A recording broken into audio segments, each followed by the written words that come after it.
Lorenz, heb je interesse voor hier een boelgoed geven? Lorenz? Ja, ja. 50 tinten broen. Hallo, vertaald in het Maastrichts met illustratie en in de veldekespelling natuurlijk. Hè.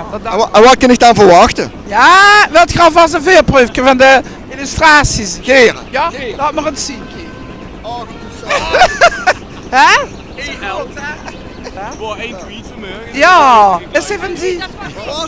Ik word 1 kwiet vanmorgen en dan ben ik weer die gekleid heet. Ja, ik heb ook alleen aan. Oh, reserve. Ja, ja, maar dat is dat staat broen, dat kun nog. Ja, ja, ja. Nou, dan ben ik zelfs en ik gaan proper blijven nu. Ja. Ja, dat vu. Maar dat is de emotie. Ja, dan liet ze maar lopen, hè. En dat hebben we veel ook. Hier, Ja, opzet mee. ja. Ja, Je moet ja. Ja, maar we hebben sponsors, hè. Het sponsors. Oh, En allemaal onder Ja, allemaal op dezelfde prijs. Ja, ja, maar ja. niet. Is dat een nieuwe koffie op het bad? Ja, ja, met nekse vrolijk is dat, zeker. Ja, maar niet.